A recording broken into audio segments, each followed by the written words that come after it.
And then why don't we hook up the Zano Twitter account as well? Can do. Yeah, it looks like it's live. All right. What can I reference to let people know about it? Monerotopia, Monerotop Live, or Monerotopia, Porcfest. okay. Yeah, we're streaming live on the Monerotopia X, Aaron's X.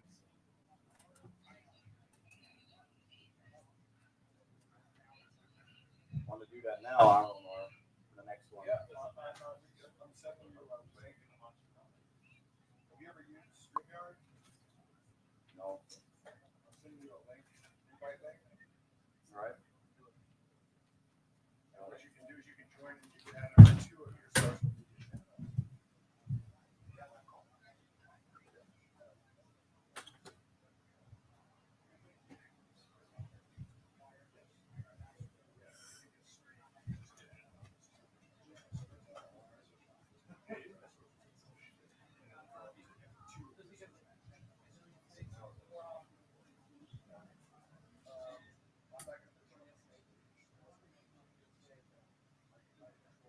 Yeah, there I am. Look at my phone. Live stream. Live stream.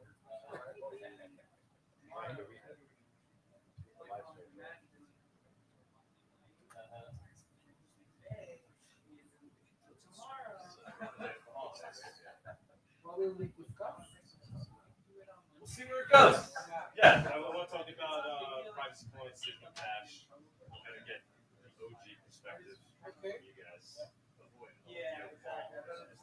Slide away, like, day off, like, Talk about Porkfest, right? You were here years ago. yeah.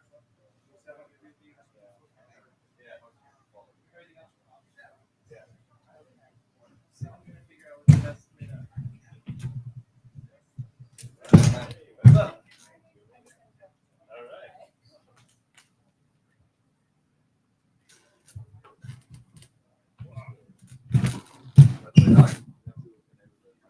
Okay.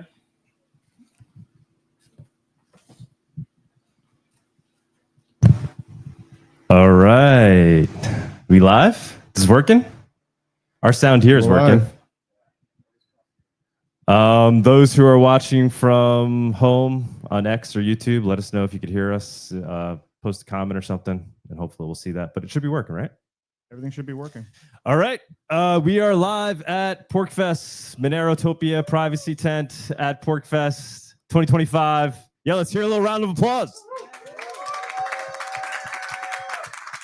All right. First of all, tremendous thank you to Aaron for getting this all together. Aaron, great job, man. Fantastic.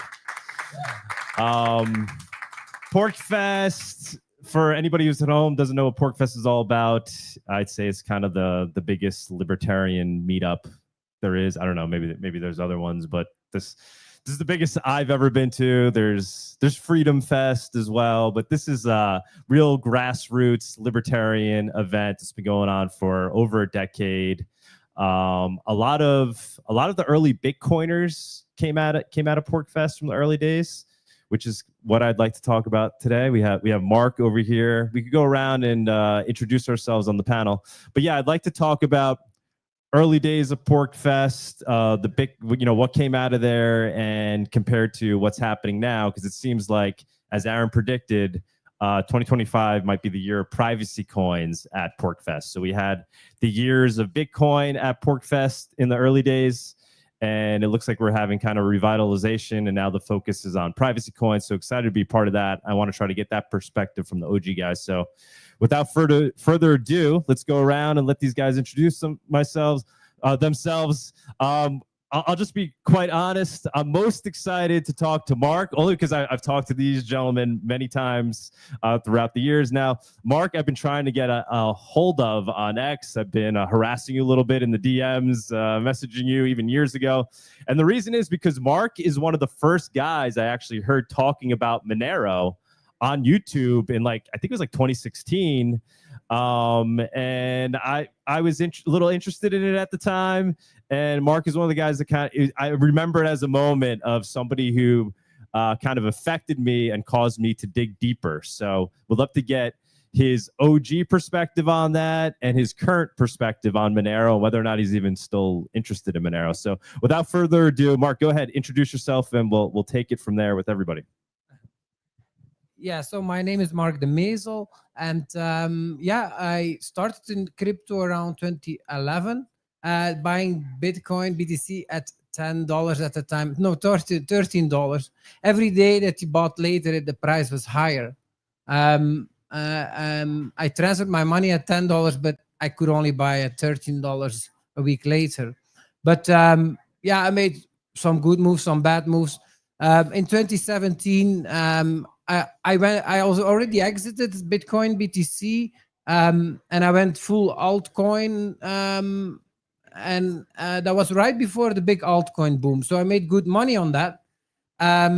But since then, it's not been a great success, actually, altcoins. And I bet on different projects, and most of them did not pan out, actually. Even Bitcoin Cash, that I thought was a sure bet, was not actually a success. I also invested shortly in Monero, but I left that quite quickly during that debate between Bitcoin BTC, Bitcoin Cash, and others. Yeah, the Monero community at the time was very toxic, very anti any other coin except Bitcoin.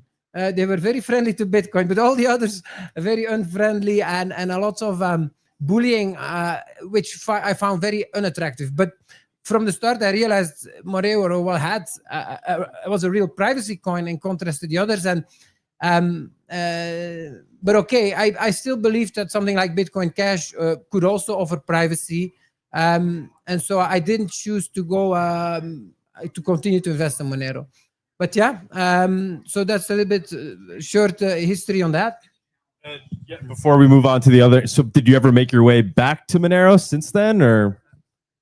So actually, just recently, I invested again in Monero because I stayed away a long time. But of course, I have to admit, it's the only coin that, one of the few, Ethereum also has a strong use case as something you can do with it that you really can't do with fiat or any other cryptocurrency. And you have seen Monero really continue to grind up in valuation versus other coins in the rankings. But even during the latest bear market, it really kept strong, I think, in price. Has gone sideways a lot, but yeah, it shows price strength as well, even though it got pushed off all exchanges. So, but due to the legal risk I found just to be connected to Monero, I stayed away. But then recently I realized if you're just an investor, I mean, chances are very, very low that you would get legal problems. So I said, okay, I'm a little bit too paranoid. Let's invest a little bit in Monero again. So yeah, that's what I did. And I could talk to you all day about Monero, but I'll let the others introduce themselves, and then we'll continue on. Hi, I'm Aaron Day, and very glad that we were able to put this event together. Actually, part of what motivated it is I've been coming to Porkfest since 2012, and actually Roger Ver onboarded a whole bunch of people to Bitcoin in 2012. And actually, the Free State Project and Porkfest has been accepting Bitcoin, or was accepting Bitcoin, all the way back to 2012. And so there are a lot of people that you'll meet at Porkfest that made life-changing money just selling things at Porkfest, selling smoothies in 2012, selling baklava and other things. But over the last several years, people have stopped using cryptocurrency. And for a while, the Free State Project stopped accepting cryptocurrency. And so last year, Doug and I hooked up, and there was a big push last year. I think last year, more people were using Monero, and then for the first time, Zano, and then Goldbacks than any other crypto. And so what I wanted to do is bring back the 2012 energy to Porkfest, except this time with a renewed emphasis on privacy coins. And I think that's happening because not only are we the main sponsors, but across the way, there's another tent that's all privacy coin focused with Pirate Chain and everything else. And I want to add an important part of this is we have a common enemy, which are the authoritarians that are pushing CBDCs and stablecoins, which are backdoor CBDCs. So there's a lot of attempts to divide and conquer. And as we know, Bitcoin was hijacked, but I think there are even some early signs that there are attempts to do the same thing within the privacy coin movement. So I'm really excited that we can work together and collaborate and, you know, have a sense of unity around the fact that we have a common enemy. So 100%. And I think that'll be a consistent theme throughout this conference, right? Talking about the need to unify. Ross Albright, who will hopefully be speaking on Saturday. He's scheduled to speak, so we'll keep our fingers crossed. He's supposed to come Saturday. But Ross, is obviously back on the scene. An amazing speaker, by the way. I wasn't expecting that to be blown away by him. From that angle, he's actually a genuine, amazing speaker. But one of the messages that he put out there in his talk at the Bitcoin conference was this need to be united on the crypto front and remember that there is a common enemy. So kind of steering people away from maximalism of their individual crypto and towards uniting against a common enemy. The technocratic surveillance state is perhaps the easiest way to identify that enemy. But yeah, go ahead, guys. Continue with the intros. Yeah, so my name is Quinten van Welzen, also known as Mr. Kwibs. I'm the head of marketing and growth at the Zano project. I'm here because I heard very good stories about Porkfest, obviously, from Roger, from Aaron, and I can't say they lied. Especially yesterday, I really liked. We did a round at Agora Valley here and tried to onboard as many people as possible to Zano, and I love how open-minded people are here, and there's very little to no maximalism here. So everyone is actually very interested in what you have to say and eager to learn. So I'm really excited to be here and tell everyone about Zano. Fantastic. And Paul? Hi, everybody. Paul Puey, CEO and co-founder of Edge. I'm relatively new to Porkfest in the sense that I came first time last year, but I have been following a lot of what's been happening since about 2014, going back to hearing the stories of people selling baklava and smoothies, and I know some of those people almost personally, all the way up to as well the announcement and talk of Ethereum with Vitalik actually camping out here at one point in time, and so it has a long, rich history in my mind, and I've actually been wanting to come for the greater half of like good 8+ years, and finally was happy to make it out last year. And after coming and seeing, especially people transact in crypto, it's always been my big passion to see people use crypto. Even though we build a trading app at Edge, I want to see it used because fundamentally, I think that's the best way to make privacy coins, especially given a lot of the regulation on it, make them unstoppable. Right? Something is unstoppable when we are using it, and the economy depends on it. And so our company is trying to build what I call the easiest way to gain privacy, self-custody, autonomy. And try to drive it to the masses, not the techno elite and the long-time crypto users, but a lot of the new people that we're trying to onboard. So happy to be here. It's always been a great event. Hope to come every single year if possible, and don't have any collisions because I love the community over here, and so always have a great time. And you're reminding me as you're talking, we need to definitely thank our sponsors, right? So let's thank Cake Wallet. Number one, they stepped up right away to sponsor us, no hesitation.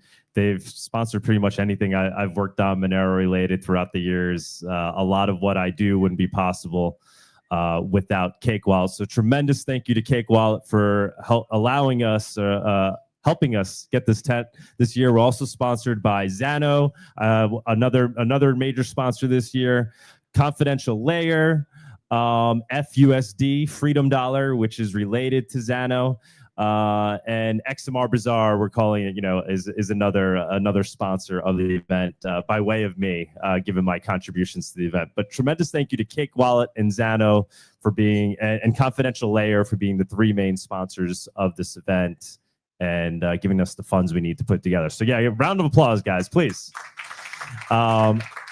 I assume most people here know Cake Wallet. Raise of hand if you're familiar with Cake Wallet. All right, yeah. If you're not, it was the first Monero iOS wallet. It's now on iOS and Android. You hold your own keys. It's a legit wallet. No view key used, and they're constantly evolving. They're always adding now new cryptos that they respect. They made it very user-friendly, and they're always focused obviously from day one on privacy. That's why they started with Monero.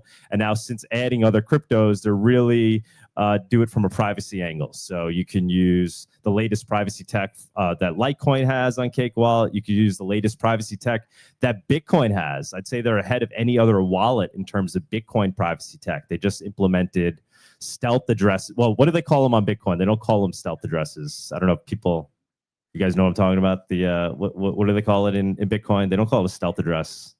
Anybody? Silent payment. Yeah, so they implemented silent payments. So Cake Wallet would highly recommend it as a user-friendly, pure wallet to use for purposes of privacy coins, privacy tech, and trying to use your crypto in the most private way possible. But to continue on with our discussion here,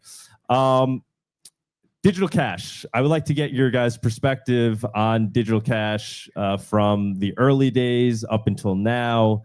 So from a digital cash perspective, what do you think about crypto? Obviously, you mentioned Monero. You mentioned that you had interest in Bitcoin Cash early on. So I imagine you've obviously been looking at this technology from a digital cash perspective, from the utility of being able to transact peer-to-peer, cheap transaction fees.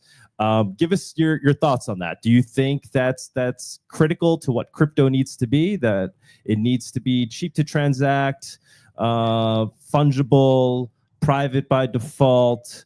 Do we need a utility like that? Is that going to be one of the winners in the space, the crypto that does that best? And which ones are you most interested for those purposes?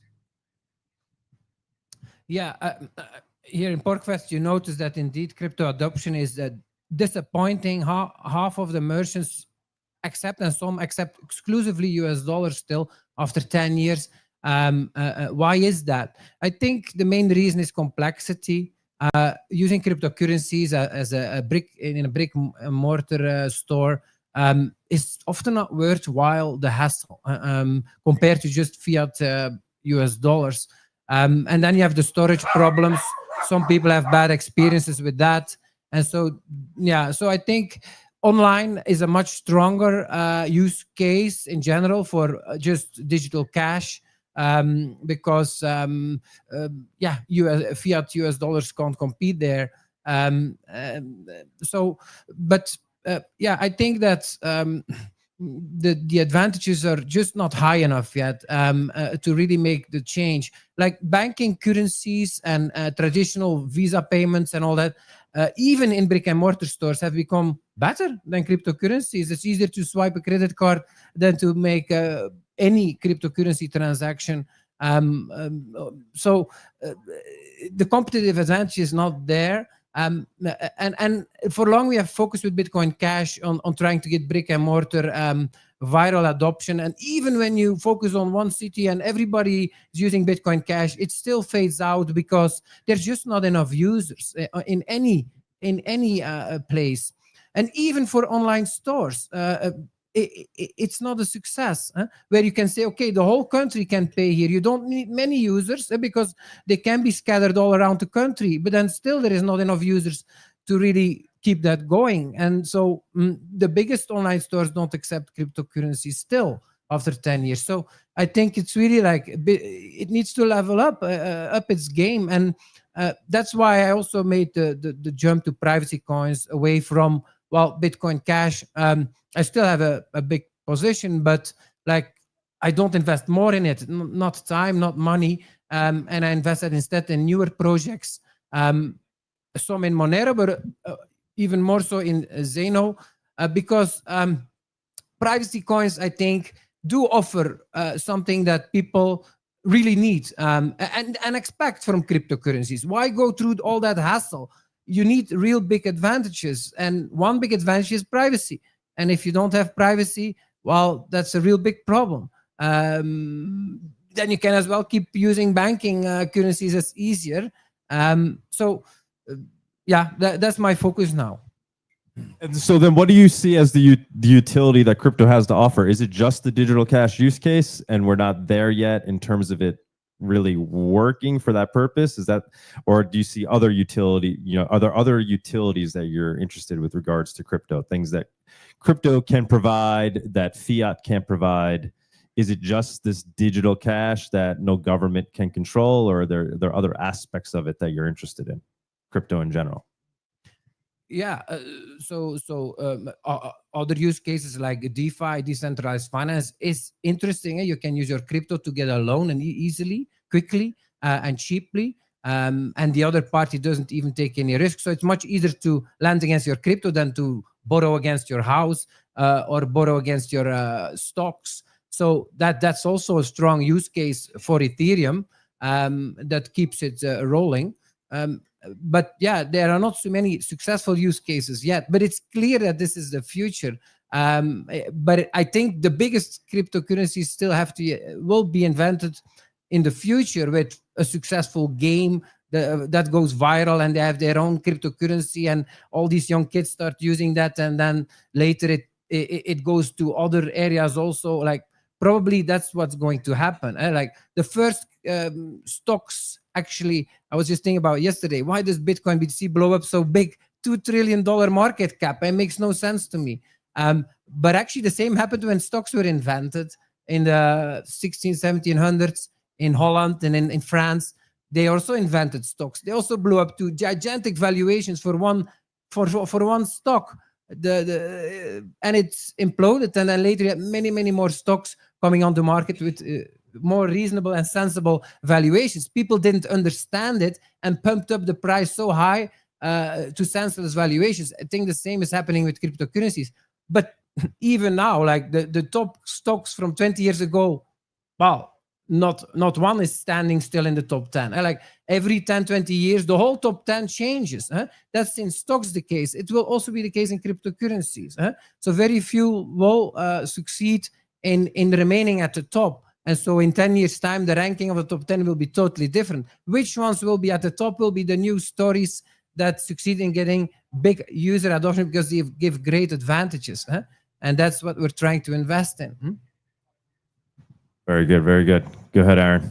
I mean, it's absolutely critical that cryptocurrency is used for the medium of exchange use case. I mean, it's vital because stablecoins are here, and stablecoins do have significant adoption. Last year, there was $27 trillion worth of stablecoin transactions. It's estimated that's going to jump to $130 trillion by 2030, which will be more than direct deposit, Visa, and MasterCard combined.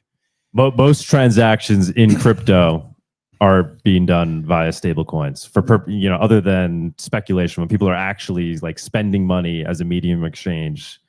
By and large, they're using stablecoins. Yeah, so just yesterday, the Senate passed the Genius Act, which everybody should be horrified about and not celebrating, because this means you already have adoption with these stablecoins, and they're now going to come under the control of the United States Congress and the Federal Reserve. So you're going to get digital surveillance, and it's all being used to sell more treasuries and fund more war and fund more government. So when you're using Tether, when you're using USDC, you are funding the warfare and the welfare state. So, but the question isn't whether or not cryptocurrencies or digital cash will be used. It's already being used. The question is it going to be private? Will you have it in your own self-custody, or will it become part of a technocratic surveillance state? And that's really the only choice to make at this point. Yeah, I think digital cash is still far from being mass adopted. It has to do with, I think it's not easy. It's not as easy to use as it should be at this point. And I also want to make the comment that I think that the maximalism is really bad, right? So you have all these governments working on CBDCs, backdoor CBDCs, also in Europe. We have the digital euro. It's being introduced as early as October this year already. So you're being attacked from all sides. And the privacy community still is a niche. And some of the privacy community members, they still choose to rather fight within the privacy community between each other. And I think that's a really bad thing, because it also stops the privacy currencies from being adopted. And that's a major hurdle for outsiders. Imagine if you're new to privacy crypto and you get introduced to, for example, I run this group Pursuit of Privacy, and it's meant to unite privacy coins and, you know, to have. Good luck with that. Yeah, yeah, I've been Been trying. trying to do that with Monerotopia. It's not easy. Right, I've been, so the group exists for many years already, and at the start was very actually beneficial for the privacy community, but nowadays people rather use the group to attack each other and show each other about, you know, I have faster transactions in this way and I have better privacy in this way, and this looks really bad also for new people. So why do we not unite and accept that we have differences and help each other out to improve the technology? Awesome. Yeah, and Paul, you definitely have some good insights into this, being, I would say, pretty coin agnostic. Obviously, you could speak for yourself, but you provide a service, a wallet that's one of the first like multi-coin wallets. So you're very familiar with being interested in the tech versus just being a maxi. No, for sure. We've been supporting many different coins, and privacy coins very early. We were the first multi-coin wallet to support Monero back in 2018. You know, probably within just a couple months of launching Edge. But my take on digital cash is, I think fundamentally that is one of the most important things that cryptocurrency needs to achieve. Kind of dating back to when we had first founded our company, we were founded on payments. We were originally called Airbits, and it was a merchant directory for people to find places to spend Bitcoin. Because back in 2014, that was really the only game in town, right? It was just Bitcoin, and people did have the narrative of payments. These, you know, from the viewpoint of privacy, these analytics companies didn't exist. These billion-dollar companies that are now partnered with FBI, CIA didn't exist. So for the average person, they thought Bitcoin was private because it was actually hard to go and do analytics to determine, you know, how much money the user really have, especially with rotating addresses in Bitcoin. And so I was very passionate about that, and fees were very fast and cheap, right? So transactions were fast, fees were really inexpensive. And so I think I grew my Twitter following over the course of a couple of years by literally just posting selfies of me paying with Bitcoin everywhere I went. Everywhere I went, I looked at our own little merchant directory and said, I'm going to go and pay. And so fundamentally, yes, digital cash is important, no question about it. But as Mark had said, the technology isn't quite ready for a lot of peer-to-peer payments. And hate to say it, I love privacy coins. And because we did realize that a lot of these analytics companies are super powerful and can de-anonymize Bitcoin and especially Ethereum transactions, privacy is important. But I hate to say it, the payments experience degrades even further when using privacy coins. And so, you know, I think one of the nugget questions out there, maybe that was targeted to Mark, was, well, what do you think? Which one, you know, are you leaning towards? What will be successful? I'm not putting my bets specifically on any one right now, but if I had to put my bets on what will succeed over time, it's the ones that solve the user experience problem. And I'll be very precise. What are the user experience problems with privacy coins? Number one, and I keep harping on this, is the needing to sync a wallet. So privacy coins, because they obstruct, or not obstruct, they obfuscate who is the sender and recipient, it's hard to know what transactions on the blockchain are yours. And so by and large, most wallets will require you to download all the transactions or some kind of compressed version of them and then try to decrypt them. And if it's successful, it's yours. But that's very either CPU intensive, bandwidth intensive, or both on your phone or your computer. So the coin that solves that while still achieving a high level of privacy will be one of the nugget winners. Second to that is obviously the fast payments. So most of them require you to wait a confirmation before you can respend, if not wait 10 confirmations. And so I'm pretty sure all of us trying to onboard people in privacy coins have experienced the, I send someone some Monero or Zano or Pirate Chain, any of the above, and then, oop, I can't spend again. I've got to wait. That's the second nugget of user experience that needs to be solved. And I've heard that Zano is working on this by basically having fast finality via proof of stake. And so with that, waiting 3 seconds versus several minutes alleviates that problem. That's pretty manageable, waiting 3-6 seconds. You know, in the point of sale space, 8 seconds, I believe, is about the threshold that point of sale systems and TradFi need to settle by. When I say settle, I mean have a decent amount of confidence in a payment. So the merchant can issue the product and you can walk away. And so that nugget is an important piece for sure. And I'd say if you had solved those two, the rest are pretty manageable. Then it's the scalability. Okay, how many transactions can you handle? And I know all chains are trying to solve that across the board. But the two that are more specific to privacy coins are the two I mentioned, like waiting an amount of time before you can respend, and then preventing the synchronization problem, which is just, it's not tenable over the long haul of trying to drive adoption to people that don't care, especially. And I think we underestimate the value of onboarding the people that don't care about privacy. Fundamentally, I think you need to onboard everybody and give a user experience that hides, the fact that you're getting privacy. It should just feel like anything else. And so that's our direction. That's what I hope the industry moves towards, so that we can actually get broad adoption across the industry. I think Monero's done a decent, or actually the wallets have done a pretty good job at working with Monero to make them feel even more usable than they actually are, right? So obviously Edge uses the view key, which there is arguably a sacrifice there with some privacy. You're trusting that Edge won't abuse that, right? And look at your who the sender is, or provide that information to somebody. But what you get in return is basically instant. You get that instant download, that instant sync. So for Monero, it feels like you are in fact using it instantly when you're using Edge. Cake, they are a wallet where they don't take your view key. They don't make that sacrifice with privacy. So you have to wait for it to fully sync. But they've done inventive things with now figuring out how to do background sync. So when you open up your Cake wallet on your iPhone, you're not waiting for it to sync from the last time you were at Porkfest a year ago. Rather, it's been syncing in the background and you're ready to rock and roll. And it makes a huge difference in usability. And me, just personally, as somebody who uses Monero a lot, I never run into the lock time problem. Because if you're actually using Monero often, you don't have the issue. The issue is really when you receive Monero for the first time, then turning around and trying to spend that Monero within 20 minutes. But for those of us that have Monero, we have plenty of inputs to go and spend, and we don't have to wait. But definitely agree with Paul. Like these are major issues. Mark, go ahead. I would say these issues, the syncing issue actually gets worse as we drive broader adoption. So that sync time, you're good, Doug, because you're really great about spending Monero, and I love that. And so you'll open a wallet more often. However, realize that the amount of time it takes to sync is dependent on also the number of transactions on the network since you last opened. Mm-hmm. So, if maybe you opened your wallet an hour ago and it took 2 minutes to sync, if we 10x the number of transactions on the network, then in a 1 hour, it'll take you 20 minutes to sync. And at that point, you've breached the usability threshold.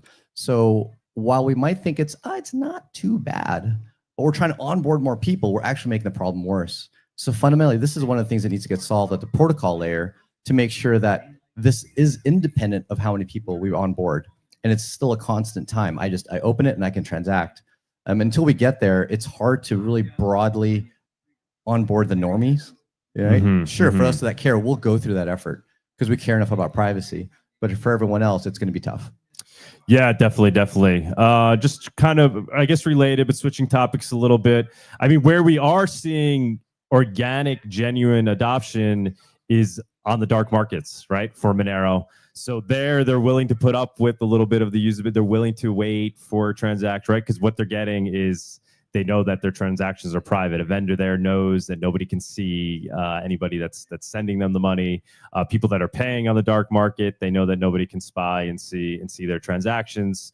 So we're seeing real, organic, genuine adoption of Monero. I would say is the top adopted crypto for those purposes after Bitcoin. It took some time for people to open their eyes to Bitcoin. Obviously, Ross was part of that, unfortunately. The realization that you can't be using Bitcoin for dark market purposes. And whether or not you agree with the dark market, and even whether or not you agree it should exist is another story. But it is a place, a true testing ground for crypto. I don't know, Mark, you have any thoughts, comments there on the fact that we are seeing organic adoption on dark markets and they're choosing cryptos like Monero? Well, I think that's a major achievement of Monero that, the big congratulations. They offered something better than Bitcoin. And not only are they an alternative, they become the market dominator there. Yeah? Like you can't even use Bitcoin BTC anymore I heard. So that's really like a monopoly in a use case that will probably continue to bring value to Monero investors because more and more people will want to have Monero to buy and sell stuff on the dark market. Over time, this will expand probably.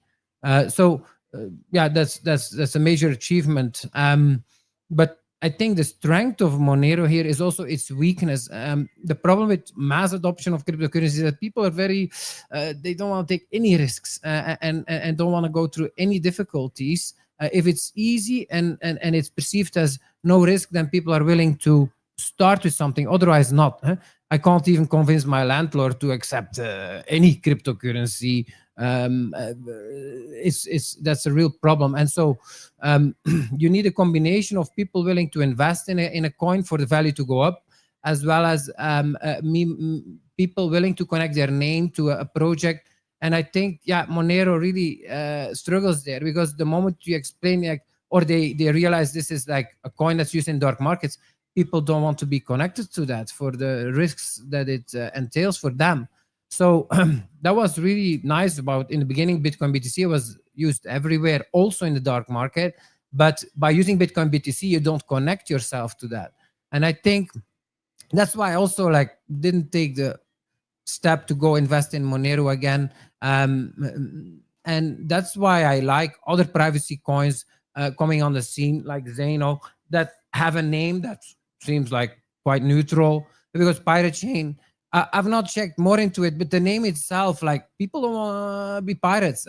Like, you need some kind of name that's neutral and a reputation that's not does not look dangerous.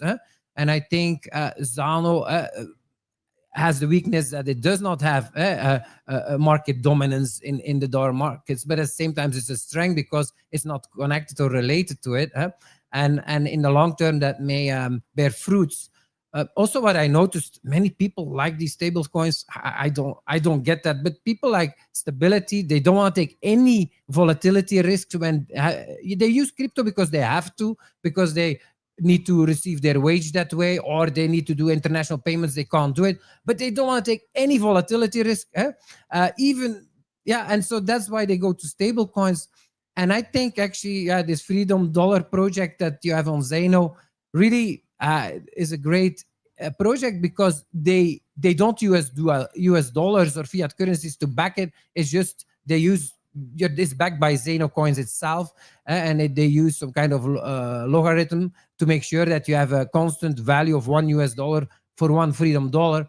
But you're actually not dealing in fiat currencies. You do use a stable coin, but it's backed by crypto.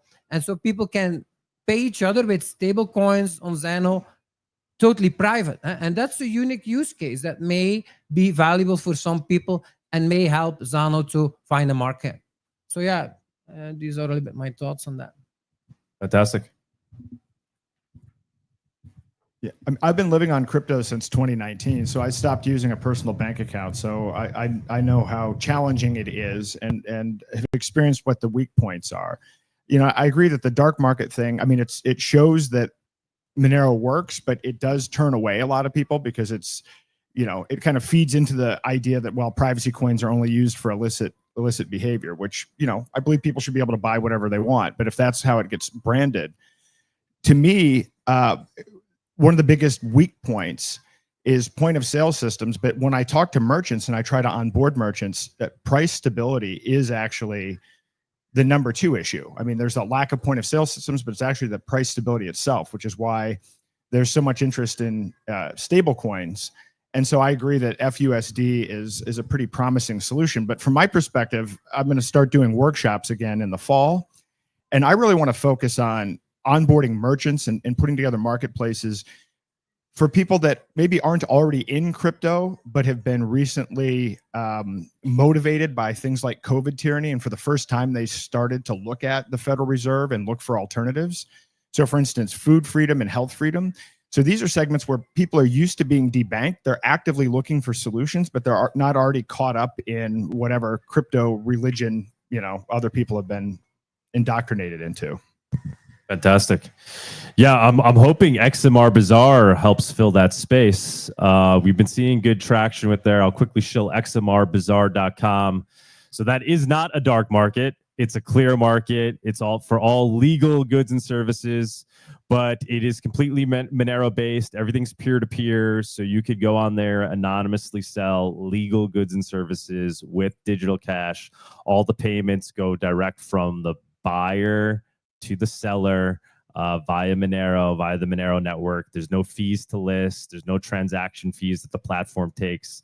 The platform never touches your Monero.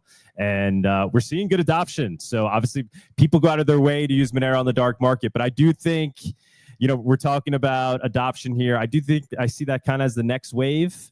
So it is online, right? It's not a real world thing. It's not a shops in person taking crypto. But it could be somebody that's on XMR Bazaar saying, hey, you know, I do graphic design services. I'm a developer. Come hire me. You know, they could be anywhere. They could be in Afghanistan. They could be in France, and connecting people around the globe, around the world that want to basically sell legal goods and services for digital cash, because there's value in that. Even if it's legal items, maybe you don't want the government to see everything you're selling. You don't want them to know everything that you're buying. It's like showing up at a garage sale or an outdoor market and paying in cash. And we all know the value that comes from being able to pay in cash. So I'm hoping that XMR Bazaar starts to fill that space. And to that end, actually, we're just launching, hopefully by the time I give my talk on Saturday, we're integrating Trocador so that buyers will be able to pay in any crypto theoretically, but we'll probably just add a few new ones, like the bigger ones that are used for digital cash purposes, and can pay in any crypto. And then the receiver, the vendor, will always automatically receive that in untraceable digital cash in Monero. So hoping that works out. But go ahead, continue on. Give us here your insights. Continuing on that thread. I don't have an enormous amount to say on this topic, but I think with the dark web thing, it's it goes both ways, right? I mean, it's a testament that Monero really works, right? Because otherwise they wouldn't be using it. But it also keeps the masses probably away. I mean, Monero has most adoption out there of all privacy coins. That's no doubt. But I think it's also like at the roof right now because of the dark web vibe that maybe withholds people from using it like regular people, because they get scared. You got a lot of Monero people at home who are shaking their heads. No. Right, we like being the most badass crypto. Yeah, I mean, and that's cool, but I do think it keeps a very big amount of people away from the project. So with Zano, I try to keep more friendly marketing behind the project, whereas we just say privacy is just necessary for you as the end user to stay safe. And yeah, that's about it. Like, that's why we have the privacy. You need the privacy to be fungible, but in our opinion, for nothing more than that. So when we talk about the dark web, I like to say that, well, what is dark in one place is not dark in another, right? Like when you say, oh, it's for legal transactions, well, legal in one place is illegal in another, and vice versa. And so the history of technology has shown that a lot of new adoption of technology is generally in that kind of grayish area for the people that most desperately need it, right? Whether or not you consider that illegal, legal is depending on your own jurisdiction, especially with the advent of the internet. That jurisdiction cross borders, you know, at a whim. And so the early adoption of VHS was by the porn industry, and as well with video streaming, and as well images on the internet. And so a lot of people dismiss those technologies early on because of the same reason of why they would dismiss Monero. And so I don't fundamentally think that that's a detriment to Monero at all. I think that's a testament to its value proposition and its traction. And I think what we've seen in this most recent cycle is it's possibly created a floor where a lot of other coins have been wildly volatile. Usage creates a floor where, you know, people actually have to buy it to be able to use it. There's always a base level of demand for the asset. Actually turning it practically into a stable coin since about 2018, one that's not government controlled, however, right? So I don't foresee it. I don't see it as a bad thing in any way, shape, or form. Like almost everything we use and build and buy is used to enable a dark market. Name one thing that you use that is not used in the dark in enabling a dark market. It's all used. Everything from tables and chairs, because someone is actually sitting in their home, putting the goods together and shipping them out. And so it's not a bad thing at all. Does it hinder adoption amongst a certain demographic? Sure. But at some point, if enough of us start to adopt it, the need will arise for the normies to use it as well. So no problem on that regard as well. So, bring it, go ahead, let people use it on the dark market. Let the dark market continue to exist. But at the same time, realize that, yes, I know people that have bought inhalers on a dark market because they couldn't get them in the country they were in, but it was for their own use and purpose.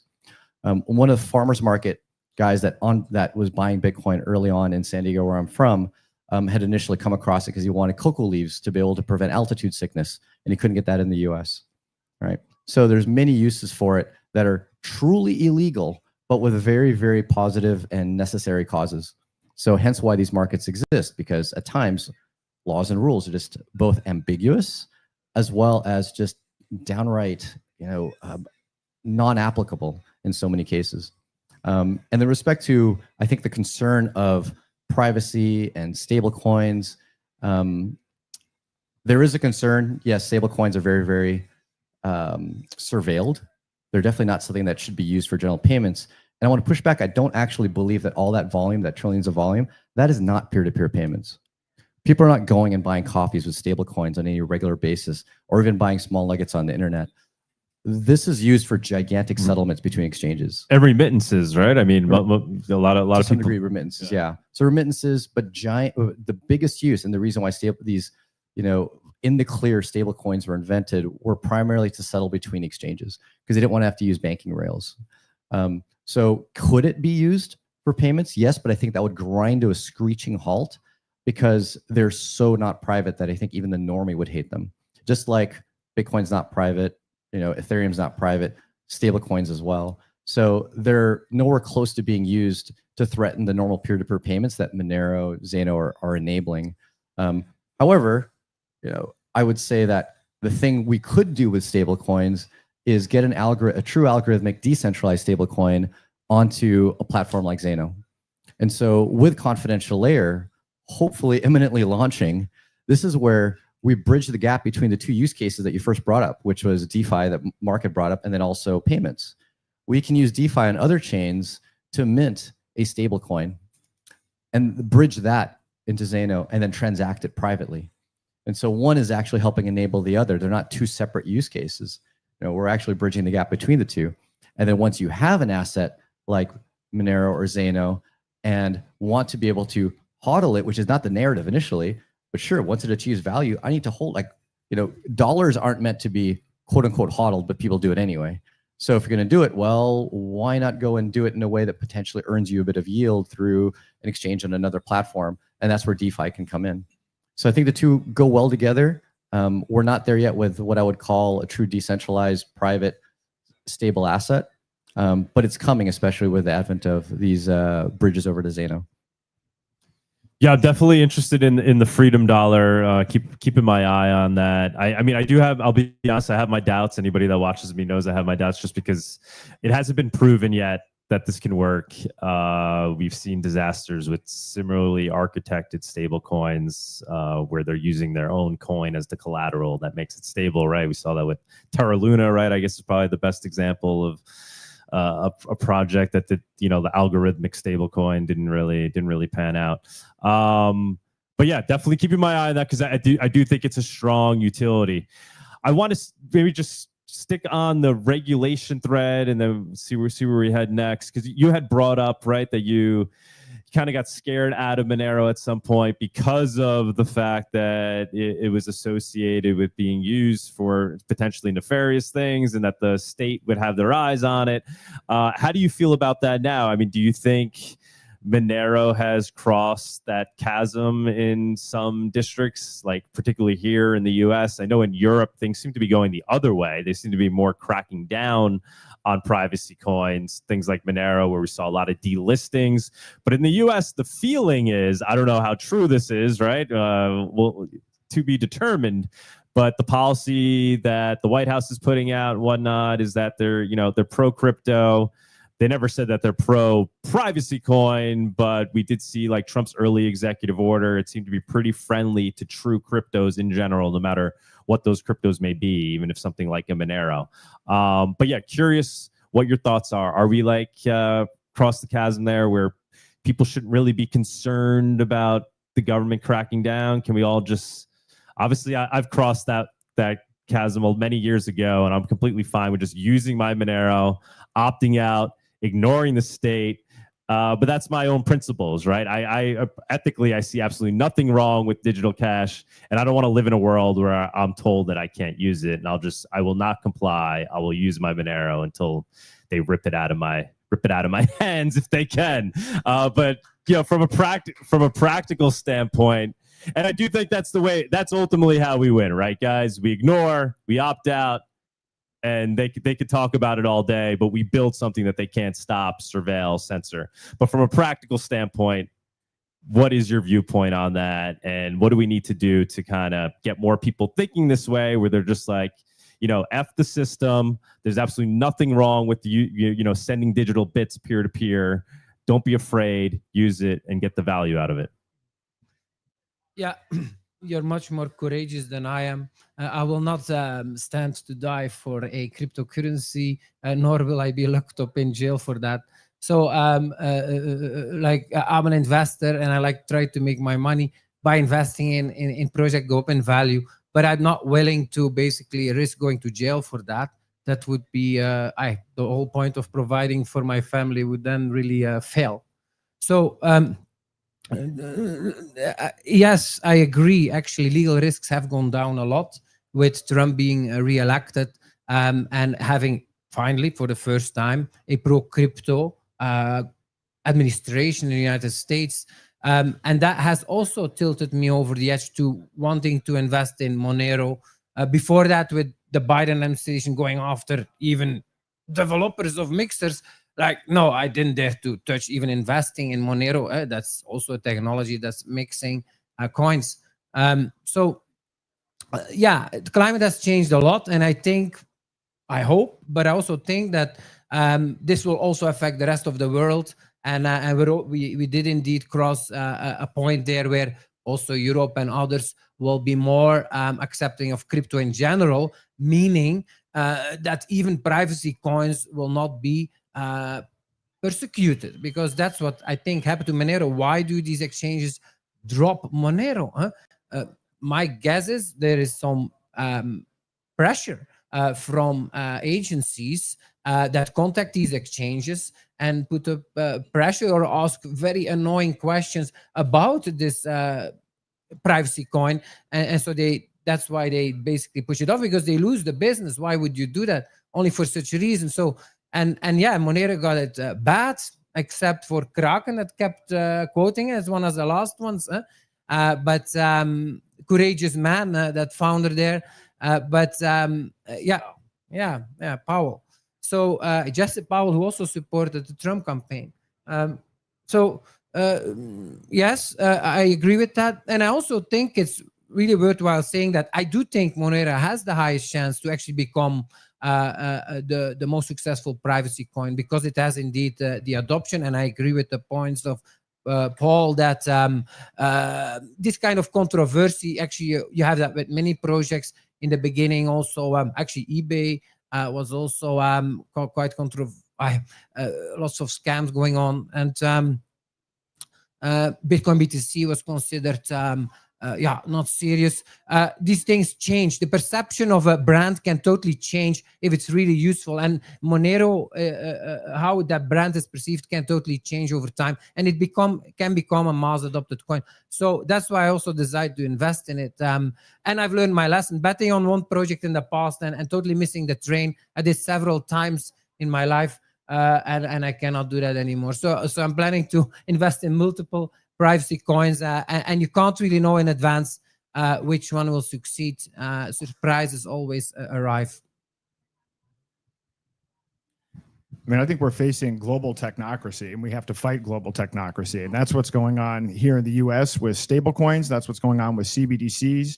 Now that the US is pushing forward stablecoins, other countries all over the world are bringing forward and accelerating their CBDC programs. And so therefore, I think it's important to adopt privacy coins. And I take the approach of don't ask for permission or forgiveness. As to whether Trump is pro-privacy coin or not, I mean, I'll believe it when Roger Ver, Ian Freeman, and all of the devs are actually free, because all of that lawfare is ongoing despite the rhetoric. Yeah, now is the moment to step up and actually, I don't know, unite and create big campaigns for awareness about what's going on here in the United States with the Genius Act. I actually saw, it was passed like 2 days ago, I believe, or yesterday, and I saw Cointelegraph actually cheering about this, that this would be bullish for crypto and yay, which is actually, it's not, it's horrible, and people should point this out. It's actually super dangerous. And in Europe, it's actually worse because we have the digital euro coming as soon as October. And I hope that, and they're working on new laws too, by the way, in the European Union that make it even worse. I believe by 2027, they actually even want to ban privacy coins. So that would actually mean that I would have to either move to a different country or stop what I'm doing. But that's not going to happen. That's not an option for me. So yeah, I mean, let's create awareness about it. I hope that it also contributes to creating awareness, because the CBDCs are a big threat, and they can actually also work in our advantage, right? People can actually wake up because of it, and it can be a nice introduction to privacy coins in general for people. Oh boy, here's where I'm not going to sound very nice. Aaron and I have had this debate for quite some time, although we know we're all trying to get to the same place. Fundamentally agree we should put our energy into privacy coins, trying to get privacy-friendly regulation, but I don't expend any of my energy on trying to shit on CBDCs and stablecoins. Personally, I think it's a waste of time because I don't think they're really getting anywhere. I don't think CBDCs are getting anywhere from the viewpoint of making life worse than existing traditional finance. You're already surveilled, you're already blocked from being able to make transactions that you don't want. Very government controlled from day one. So, you know, I think the quote that we had when we were having dinner is like, okay, we're already at like DEFCON 9 with respect to TradFi. Well, then CBDCs get us to like maybe 9.5, but it's not like an order of magnitude worse. And the energy that I would put but I guess the problem is it sucks the energy out, right? Now you have people using stablecoins instead of these other cryptos, right? So CBDCs and stablecoins are two vastly different things. That's another thing that I don't agree with, that they're being lumped into the same category. The CBDCs are effectively going to be accessed. Everything that I've heard is you'll have a bank account with the feds, or you'll access it through your bank account. No way are you going to have a decentralized wallet with a public and private key and send and receive a CBDC. But that is how you send a stablecoin. So CBDCs are whitelisted, meaning like you have to KYC, verify who you are, only live in a certain country or region, and be privileged enough to enter that system, which is exactly the banking system. Stablecoins are not a whitelist, they're a blacklist if deemed illicit activity had occurred on this one or two different addresses, and that is a bad thing, and I don't agree with it, and they're fully transparent. But that's what they've been for the past 8 years or so that they've been out. You know, Tether was launched on Bitcoin before Ethereum existed, and so that's exactly what they've been. That's what they're going to continue to be, and the Genius Act doesn't make that much of a dent and difference in them. Now, it does promote the ability for more stable coins to come about. And I agree with Aaron that the big detriment of the Genius Act is that more money in dollars will be bought to create stable coins. And when you're buying more dollars, you're increasing the value of the dollar. And by increasing the value of the dollar and giving the government more money, you're enabling the government. So that's not specific to stable coins. That's purely you're just giving value to the dollar in every single way, shape, and form that we give value to the dollar. So that part I agree on, but the concern of it being this, significant jump in surveillance and, censorship, it's a nugget above, if at all, compared to what we've already had. Stable coins have already been surveilled and censored. They'll continue to be that way. I don't like it, but it's not necessarily worse. However, I want to end with the fact that, right, how do we fight it? I don't fight it by complaining about it, right? Or trying to lobby governments because it's a waste of time to say, don't pass the Genius Act. I fight it by going and using Monero, Fight it by actually getting people to accept it, transact in it, promote the alternative, and not really waste my breath on trying to squash CBDCs and stablecoins. I just want to respond to that real quick. I think one of the important things is, and I've been doing this for 2.5 years, is making people aware that our current fiat is surveilled and tracked, because people don't know that. So this is additive to that. So I think it's important in general to make people aware that we have surveillance fiat, because they don't know where it DEFCON 9, 8, or 9.5. That's actually what where the general public is at, and that's generally who I do workshops in front of. So I think it's important to frame it as, hey, this is how the system currently works. You know, the Federal Reserve uses an Oracle database. Your money is already programmed, and by the way, now they're adding this on top of it, while also promoting solutions. But it's important to make people aware of the problem so that you can actually show them the solution, because otherwise there hasn't been much broad-based adoption of crypto for payments, and even more of a niche is privacy coins. Awesome. You guys mind if I open it up to some questions from the audience? We good with that? You guys, any questions? And now's the time. We got a good panel up here. Go ahead. You want to come up to ask the question?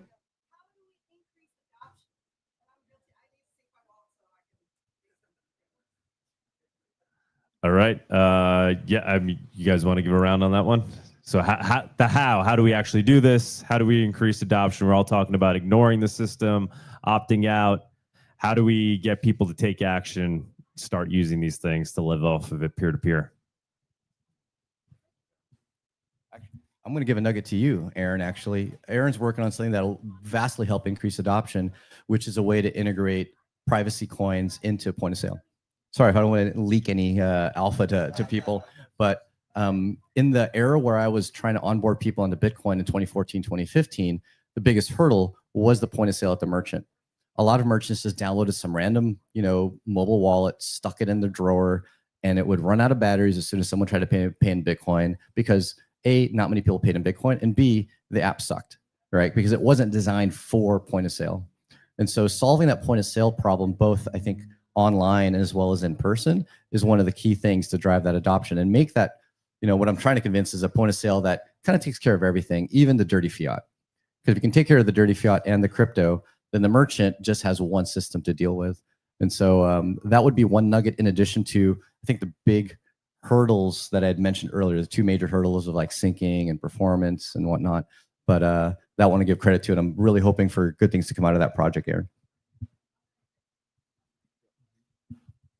Yeah, I mean, yeah, so it's the infrastructure, that's for sure, making easy to use tools.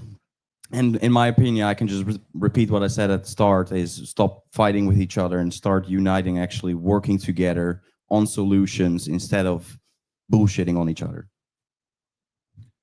Yeah, I mean, I think we have to focus on merchant adoption, but I think technology goes through kind of this adoption curve where you have innovators, early adopters, early majority, late majority. So it's all about being focused on who we target.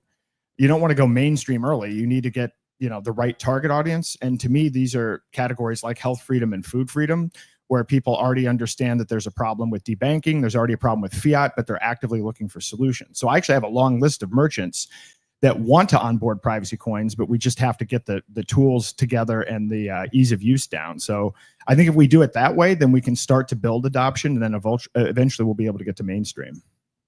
I would say another actionable way is just here at Porkfest, right? There's about, 25 people in this room. Everybody here after this goes out into the marketplace, spend some Monero, talk to people about it as you're spending it. That transaction I just sent, fraction of a cent, nobody saw it, it's completely untraceable. Start by using it, opening up people's minds to it. So actually, please do that, and tell them also that this tent exists, and we'll get more and more people in here as we go, learning about Monero and privacy coins. Yeah, I don't have much. You want to ask something? Yeah, I'm just curious also your view on privacy coins. Which one do you invest in other than Monero? Because you're really into that. I'm curious about that. This is to me, you're saying? Sorry? That was directed to me? Yes. Yes. So I'm, pretty much Monero only. I mean, unfortunately, I lost most of it, but I still have a little left.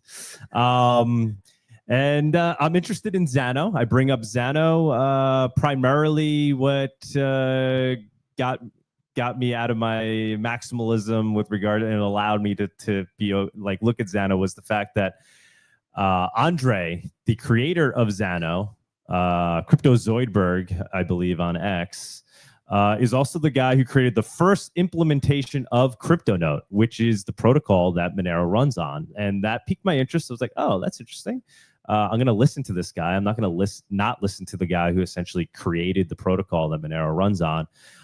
So I'm interested in Zano. And then from a technical perspective, I'm interested in them, what they're doing with regards to privacy proof of stake. Once again, I don't think court's out on whether or not proof of stake is arguably better than proof of work, but I'm interested in the tech that they've implemented there and that they worked with Monero devs to implement that tech.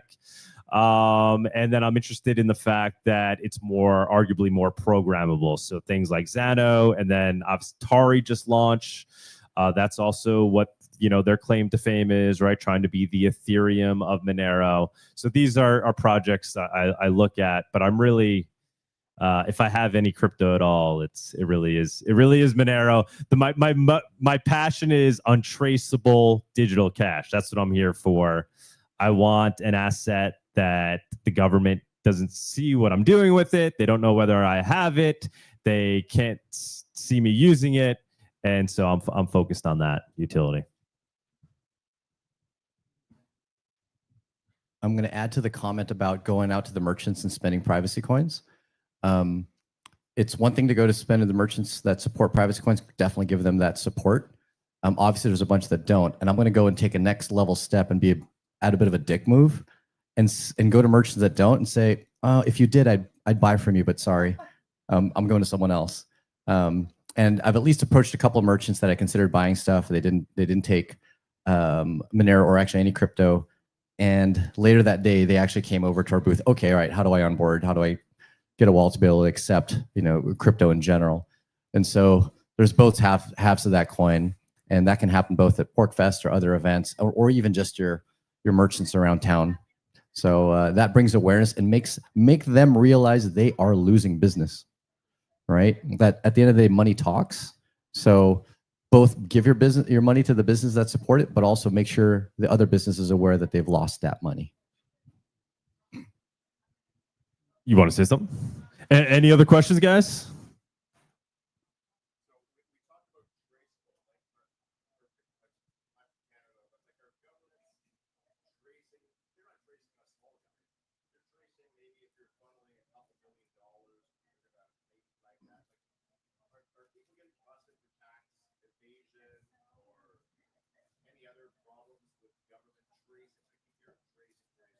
Well,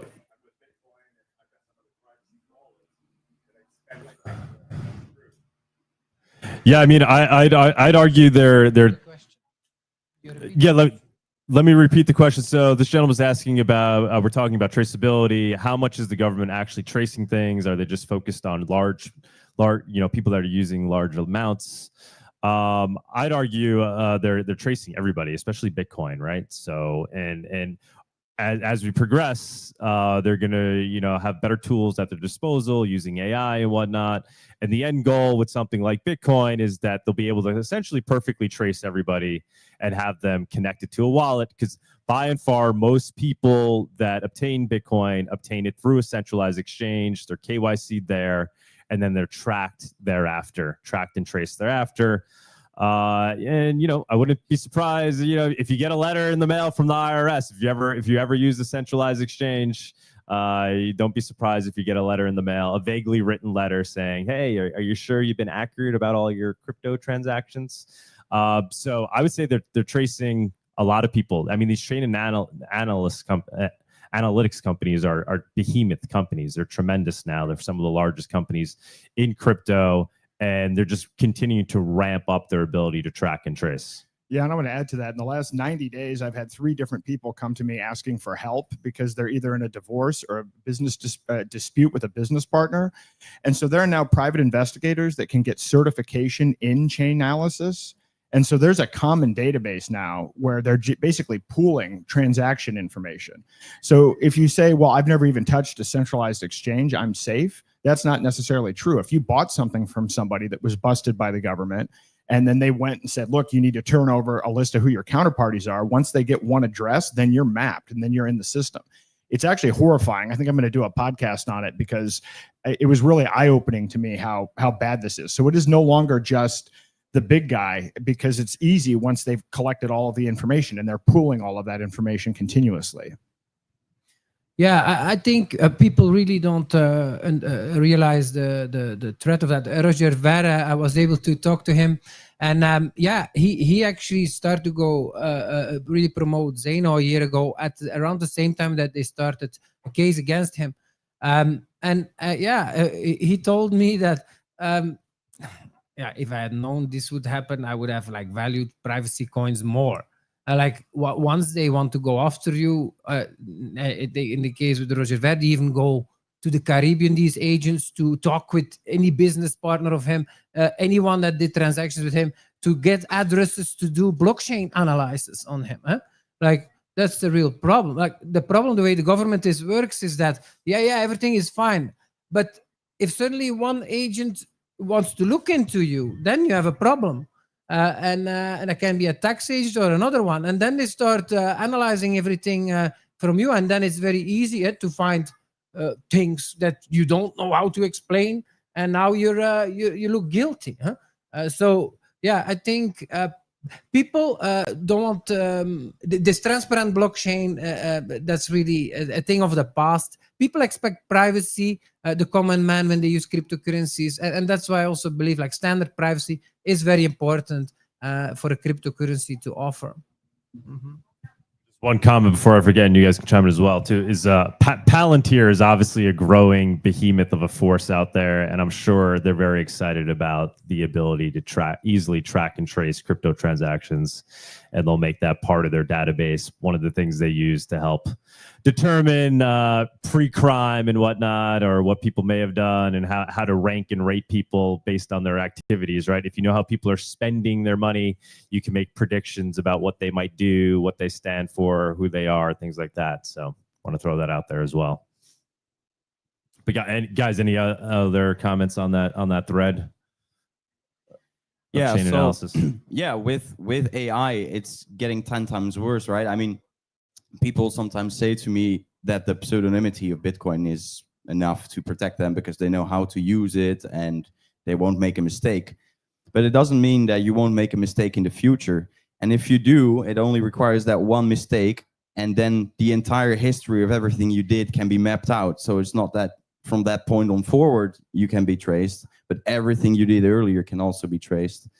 And then the traceability doesn't just stop with crypto. In the Netherlands, they're trying to pass a law now where every digital payment above 100 euros is going to be screened, mandatory, and it's against money laundering, they say, but it's not.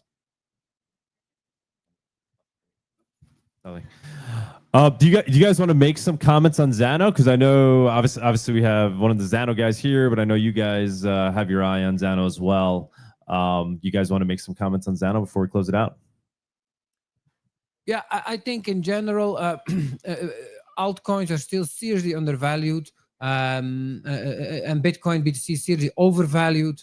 And I think that is inevitable to change. I think many of the bullish stories about Bitcoin, BTC is priced in already, and people underestimate altcoins. And certainly where we are in the cycle, they've done poorly, altcoins price-wise. It's just a start, and we will likely get another bubble. But then, yeah, what's the right place to be? And yeah, I think privacy coins are the right place to be. A coin like Monero, I think, can pump a lot because it has this foundational use case value. But other privacy coins as well. And yeah, Zano is a great shot. I recommend people just to invest in several projects. I think that's very important, just to make money, but also to have something that you can use. Because if you want to make payments, it's much better to use a privacy coin like Zano than to start, use Ethereum or Bitcoin BTC. That's not a good idea. So yeah, that's what I recommend people. I'll speak on behalf of Zano. What got me excited when I first heard about it actually at Monerotopia. So thank you, Doug, for connecting me with them, indirectly. But the things that would make Zano kind of level up in my mind and probably plunk more into the project would be some of the stuff on the roadmap. Obviously, confidential layer, being able to bridge assets. As soon as I see a true decentralized stablecoin get created on a DeFi protocol and then minted onto Zano, that will probably be one of the first nuggets that would get me to put in another tranche into Zano itself. And then as well, seeing the fast transactions through, I think, the transition to proof of stake. Seeing like 3-second settlement time on a very private blockchain like Zano, that in addition to a decentralized stablecoin, those are my two major events that are blocking next level tranches for me to go and put more into Zano. And so I'm looking forward to those moments. And so I don't see yet a lot of new functionality coming to some of the other coins. But we'll see. I know there's full chain membership proofs in Monero, which to the user, you don't really see that, right? You just get to transact as normal, get better privacy. But from a functionality point of view, I think that's what really got me excited. Yeah, that's a whole nother talk, full chain membership. But actually, we're going to be streaming the MoneroCon talks because MoneroCon is happening this weekend as well at the same time as Porkfest. It's happening in Prague. It's the first MoneroCon that I'm missing. Actually, Paul, you're gonna make your way over there, which is pretty amazing.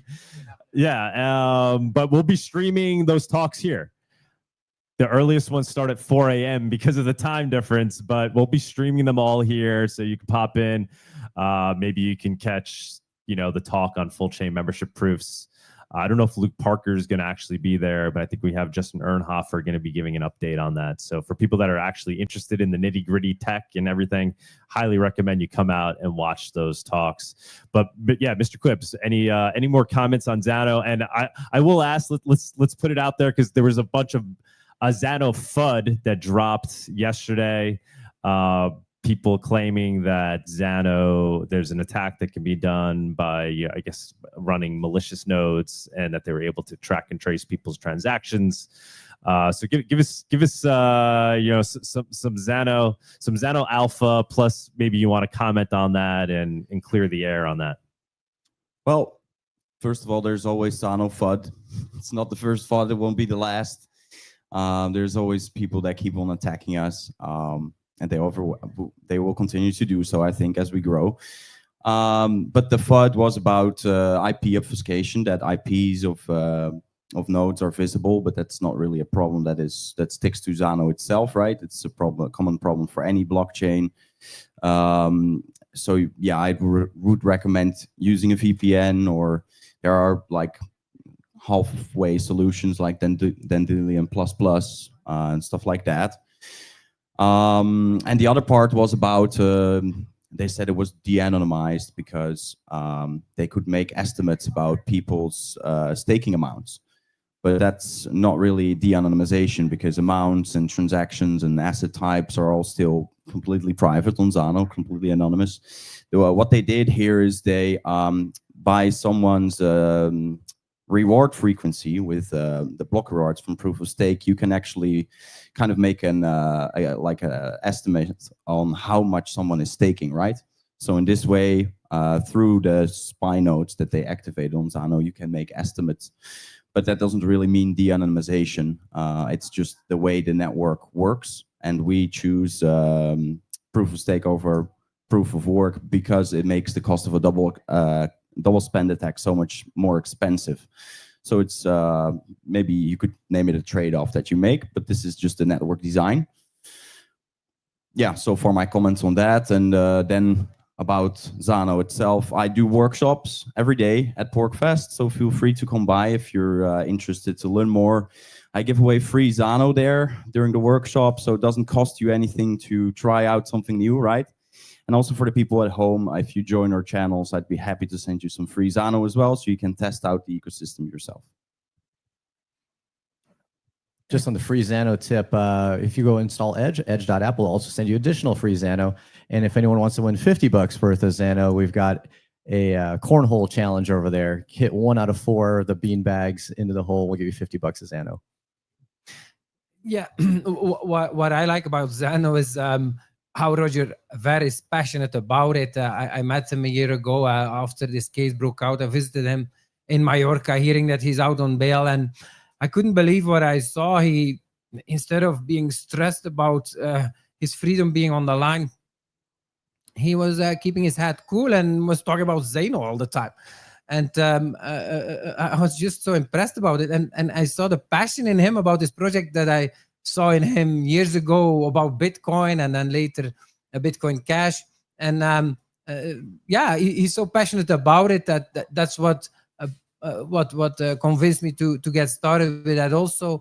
And I think that's something that's very important for a project when you have 1,000 competing projects, is who's gonna basically evangelize it and do all the adoption and spread the word.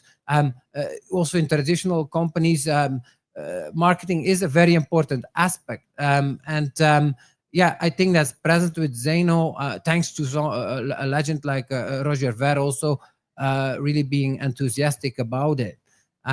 And also, yeah, of course, we're here at Porkfest, and this is a place of legends. Ian Freeman convinced, actually presented Bitcoin at the time in 2010 here, I believe, to Roger Ver, and he then totally jumped on that and spread the word to many of us. Yeah, I think we can continue that legacy with projects like Monero also and Zano also.